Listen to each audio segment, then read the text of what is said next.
Hi everyone, welcome back to the Peace Compass channel.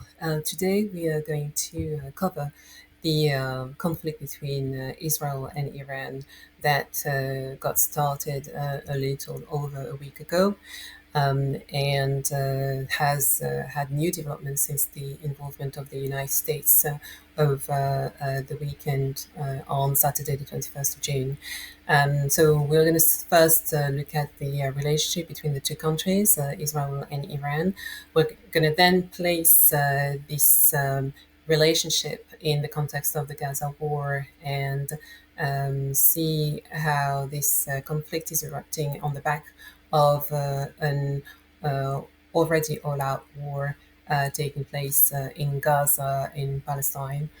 We're then going to look at the concept of opportunism that I think plays a role in the way those world leaders and Netanyahu and Trump in particular are strategizing their involvement in this conflict against Iran. We're going to then look into the legality of that war. And so, how did it start, and whether it started uh, abiding by the international legislation for getting engaged into a new conflict. And lastly, we're going to look into what it means at our individual level and um, what that means when it comes to the value of human life. Since every time that conflict gets started, we are called to remember what it means when lives are taken in mass, as this is what essentially war means. So let's get started. It's not an easy topic, but as a channel that is vowing to be a beacon of guidance for the maintenance of peace around the world, it is our duty to look into very deeply in the sources of those conflicts that are erupting around the world and impacts us all. So let's get started. So, if we look at the relationship between those two countries, Israel and Iran, we can say that they were in a relatively peaceful relationship between 1948, which is the year of the creation of the State of Israel, and 1979, when the Shah of Iran was deposed. The new regime that succeeded the Shah of Iran uh, unfortunately was openly hostile to Israel and represented a threat to the stability of the region. It's a regime that even had as one of its most recognized slogan the chanting death to Israel. So it was a very, very aggressive regime against Israel.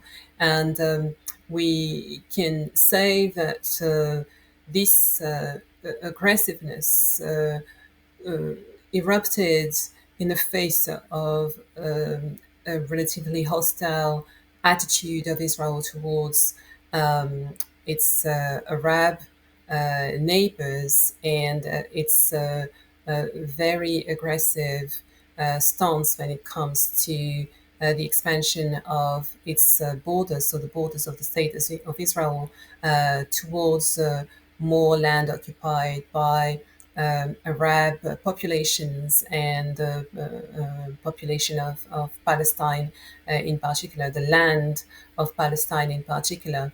The more Israel was being forceful with its agenda to expand its borders to more and more territories already occupied by Arab nations, the more the regime of Iran got very aggressive and became an enemy of Israel.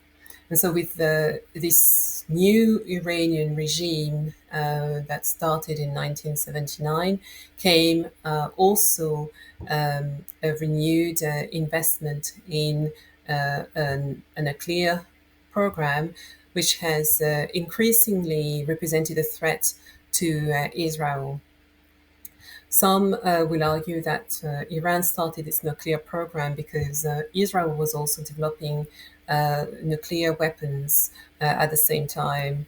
And so, therefore, the two enemy nations needed to arm themselves in order to protect themselves from each other.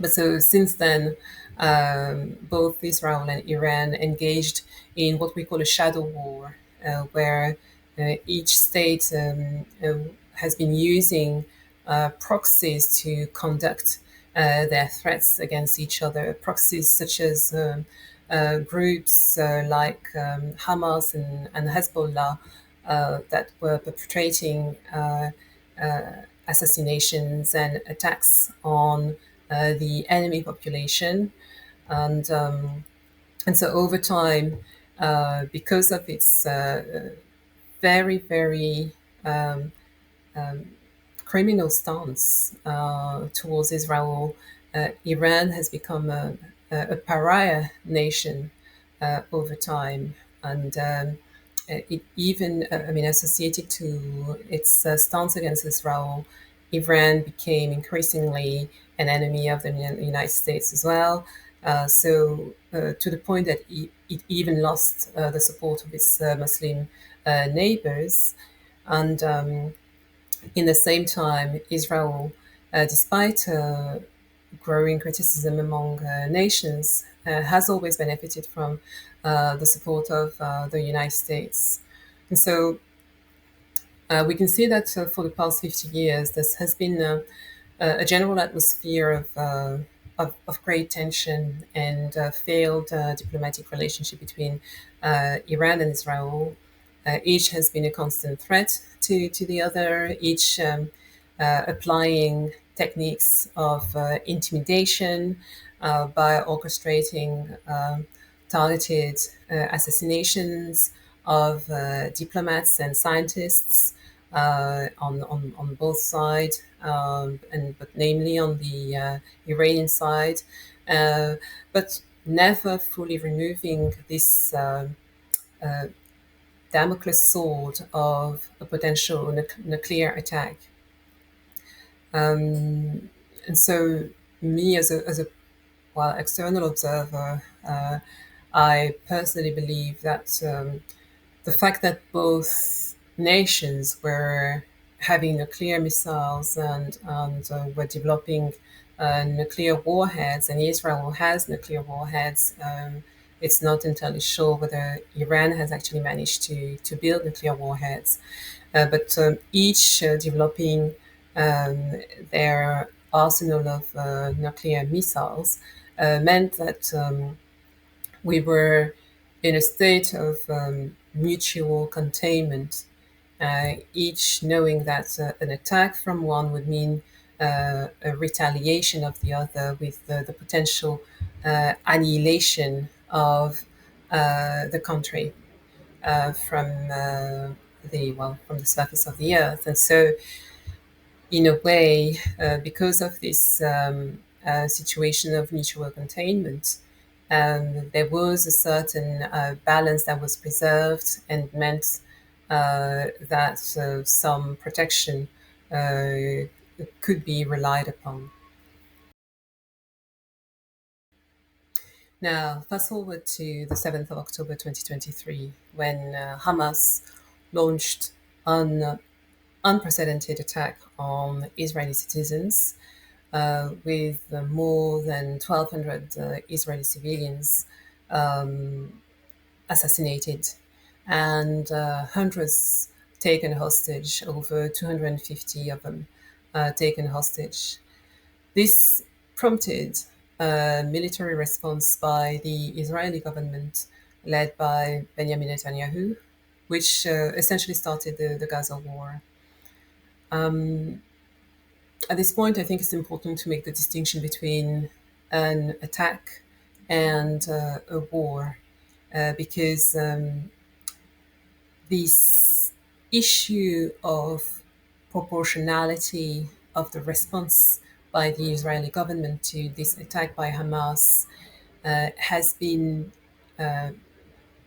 raised extensively by everyone in all corners of the world due to the fact that over the past 20 months, more than 55,000 inhabitants of Gaza have been killed by Israeli bombings under the pretext of finding and exterminating members of the Hamas movement hidden among the population of Gaza. Uh, Among these 45,000 Palestinian deaths, casualties, the majority are women and children uh, who are not members of the Hamas movement. And this has become a really, really abhorrent conflict, war, that really questions our conscience as human beings and makes us wonder what is a just retaliation against an attack. Um, there has been growing criticism and condemnation by the international community, um, and although most of it has been a lot of lip service, um, the criticism has become very, very intense. And unfortunately, Israel has continued its bombing of the Gaza region without any form of impunity. I mean, with impunity and without any form of sanctions being issued against the government that is directing those, those bombings and issuing orders for the Gaza region and the Gaza land to be destroyed. What is a just and proportional response to this horrible attack that was perpetrated by Hamas on the 7th of October 2023? It seems to me that today we have completely uh, gone over the limits of proportionality. And today it seems to me that what the Israeli government is doing in Gaza is not within the remit of self defense anymore, but it is a war of vengeance. It's not in the spirit of justice that Israeli soldiers are engaged in this war in Gaza, but in the spirit of cruelty, of annihilation, and of elimination of, unfortunately, of a whole population, of a whole people. And that is extremely, extremely terrifying. I personally believe that it warrants the qualifying of a genocide, and it is important that we ponder about on what it means and what are the consequences in case at an international level, and when it comes to the judicial bodies that are adjudicating on what's happening in Gaza. Um, what are the consequences if it is indeed recognized as being as being a genocide? South Africa has submitted a complaint to the International Court of Justice, and it is indeed hopeful that countries are raising their voice as it's these are efforts that can uh, deter the Israeli government in its campaign of indiscriminate killing. Um, and we're today myself and I know a lot of people around the world are hoping that this is going to uh, sway some of the most powerful nations in the way they are treating Israel, so that they can distance themselves from what's happening in Gaza and apply a just treatment. I would say sanction against the those leaders that have enabled and allowed this to happen to the population of Gaza. Why is the context of the war in Gaza so important and relevant to what is happening in Iran?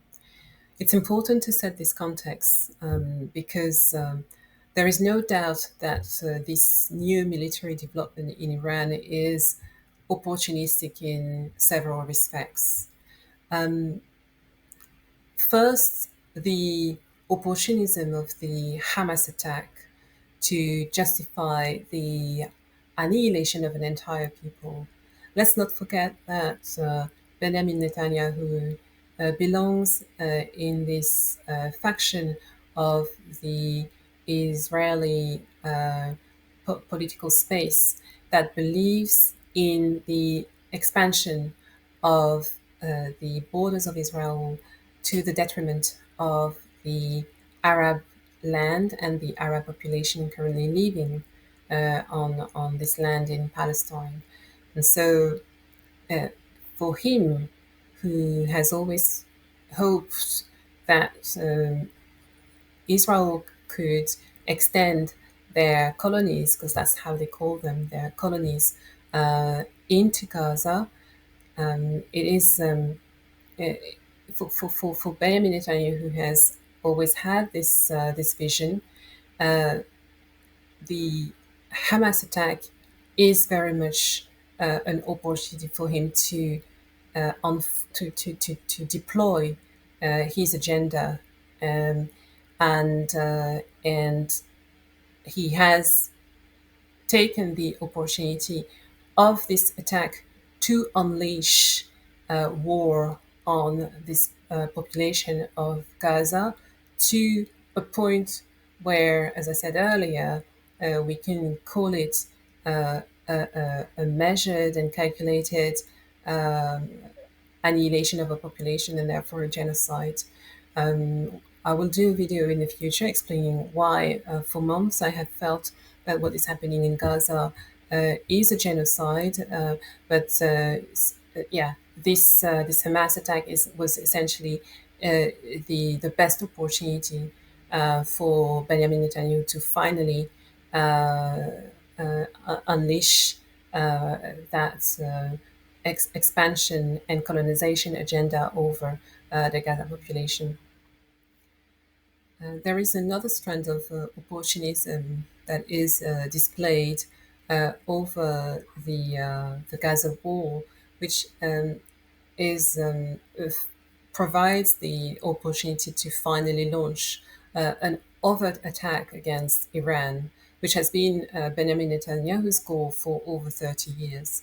Indeed, the war in Gaza has been losing in popularity, and there has been a looming ostracization of Israel from other countries over the atrocities perpetrated in Gaza. And so, um, with a war in against Iran, um, in a way, Benjamin Netanyahu can divert the attention that was concentrated over what was happening in Gaza away from it and towards a conflict in Iran, which has been a rallying cause in Israel. And so, if there were mounting objections from even the Israeli population over what was happening in Gaza, this new development in Iran is muting these objections, as most Israelis have lived all their lives in a world where Iran has represented an existential threat to them, to their lives, and to their country. Where I think Benjamin Netanyahu has been also very opportunistic when it comes to this new attack against Iran is the fact that he has waited for Trump being in power to unleash this attack. Um, he knows that Trump's support for Israel is unwavering. It has been really a godsend for Benjamin Netanyahu since Trump has been elected. And so, strategically for Netanyahu, this is a perfect time because he knows that with Trump in power in the US, he has carte blanche to unleash his decade long military plans against Iran.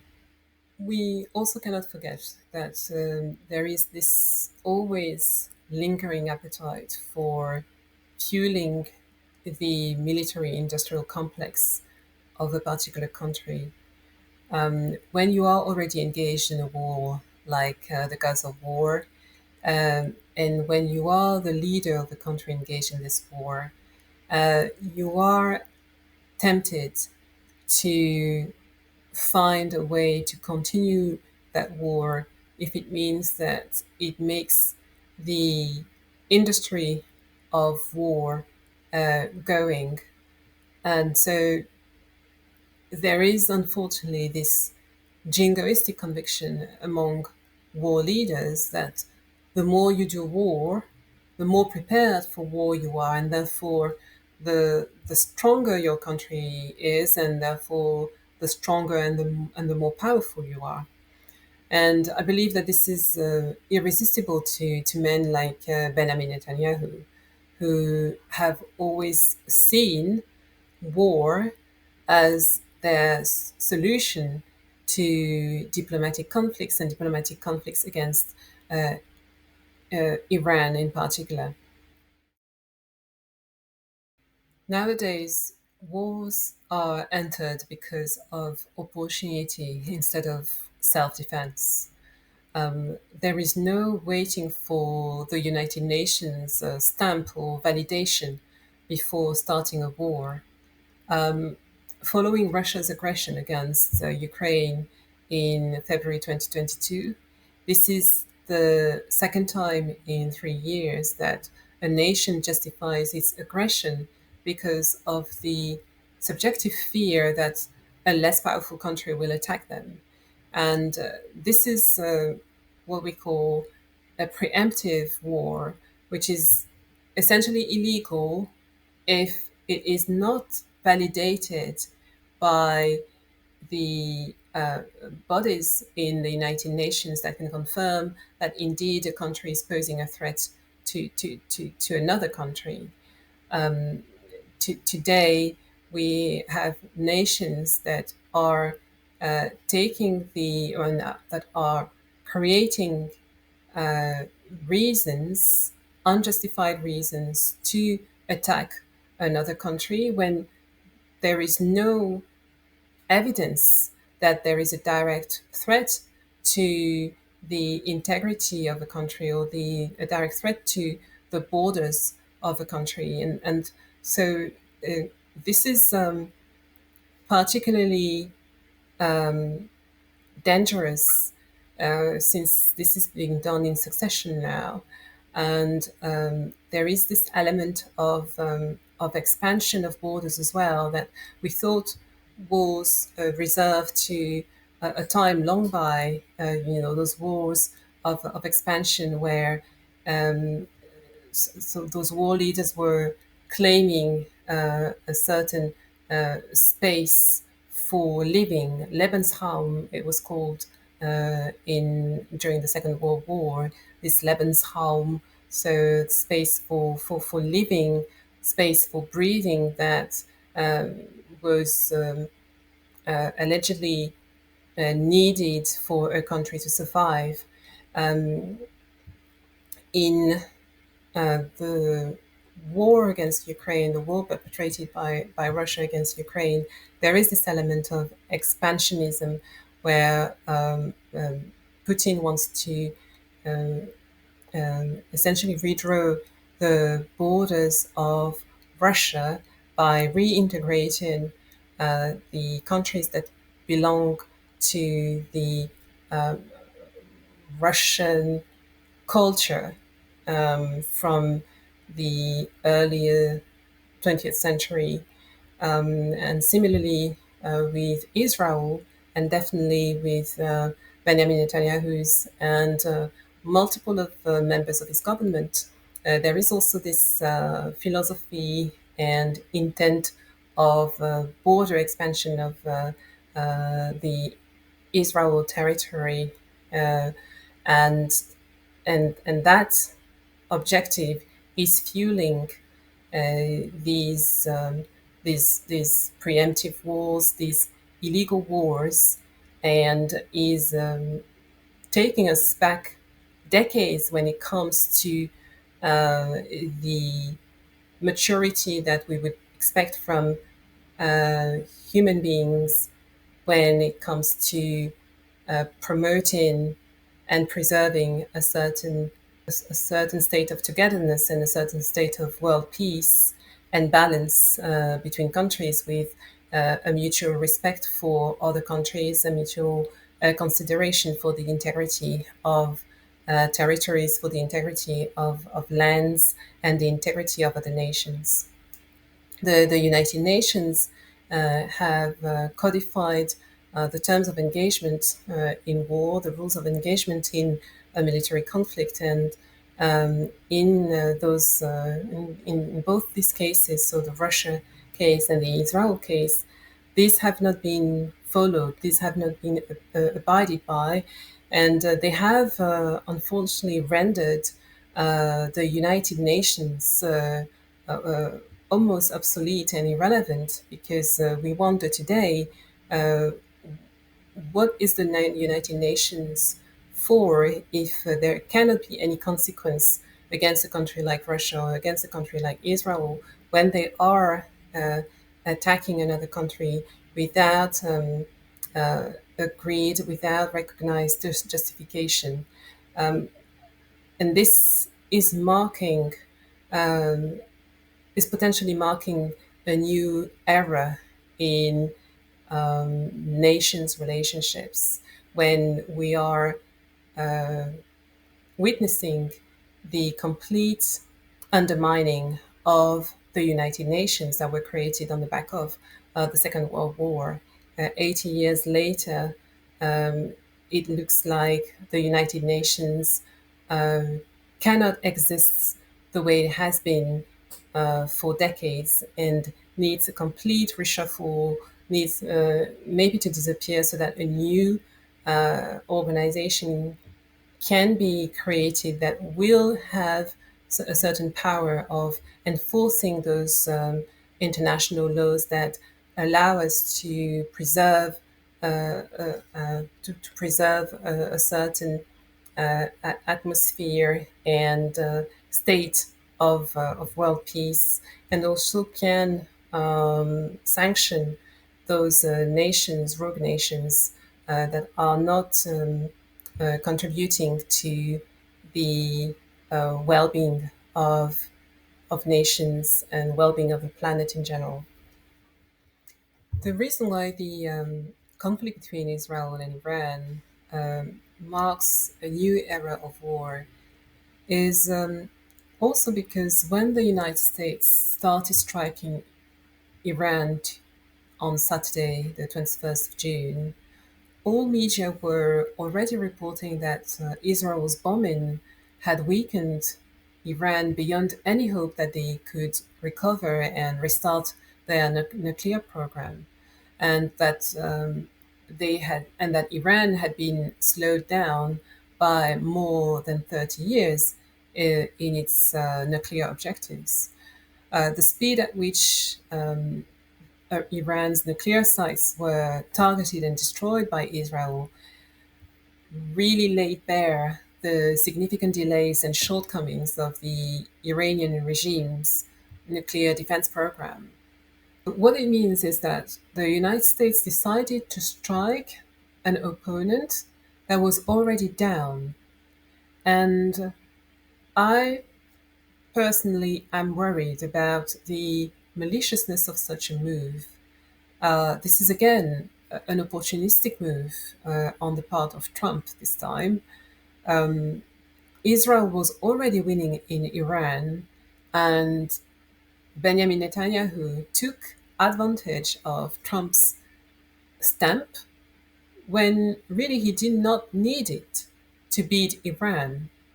He only needed it to confirm the strong alliance that his country has with the most powerful country in the world. So the involvement of the United States last Saturday was, in my view, a, a strategic soft power gain for Netanyahu, a way for him to tell the world, you see, we are justified in our actions since the US are ready to help us, even if they had told their citizens that they don't want to be involved in any more wars. That's what the involvement of the United States in the conflict in Iran sends as a message that Netanyahu is winning the war, the ideological war, and the battle of opinions. It's not a military victory, it is an ideological victory. It is a victory in this battle of opinions. It's a victory in the soft power plaguing. I want to go back to the fact that Trump and the United States took part in a military conflict when the victor was already known and the victory was certain. Again, when you enter a conflict to strike down an opponent that is already down, um, I believe that it's very opportunistic, selfish, malicious, and ultimately dangerous. Why? Because lives are lost on the altar of opportunism, because people are dying for selfish political gain, because human lives are being sacrificed to satisfy the egos of a few who seem to care more about dominating headlines than choosing the wiser long term path toward peace. Again, was the involvement of the United States needed at this stage of the conflict between Israel and Iran? I personally don't think so. And we really have to ponder on the question of the deeper reasons for entering this conflict, the deeper reasons of the United States for entering this conflict. There is a reason why we pose when the stakes of a military conflict are high. There is a reason why we pose when we are on the edge of war. There is a reason why we engage in de escalation efforts when tensions are high. There is a reason why we engage in month long diplomatic talks before pressing the button that will launch the first missile. Using death to Israel as a political slogan is more than provocative. It embeds death into official government policy. This should be alarming to any population, regardless of one's views on Israel's actions, past or present. A regime that calls for death is not just irresponsible, it is inhumane, criminal, and perhaps unknowingly writing its own death sentence. A regime that denies another nation's right to exist is a rogue and dangerous force, one that has turned its back on the wisdom of peace and the possibility of reconciliation. It is deeply troubling, I think, that in the 21st century, such hatred, ignorance, and despair can still take root at the level of state power. It is heartbreaking that human life can be dismissed so easily, so casually, treated as expendable in the name of state ideology. Peace is not passive. It is a discipline, a choice made every day despite fear, pressure, or vengeance. What this war between Iran and Israel reveals is a failure of wisdom, a betrayal of diplomacy, and unfortunately, a blatant disregard for life. But our compass still points true. It reminds us that no matter the darkness, no matter the turbulence, peace remains the most courageous path forward. Let us never forget that every missile avoided is a future preserved. Thank you very much for watching this video. Don't forget to like, comment, and subscribe, and I'll see you in the next video. Bye bye.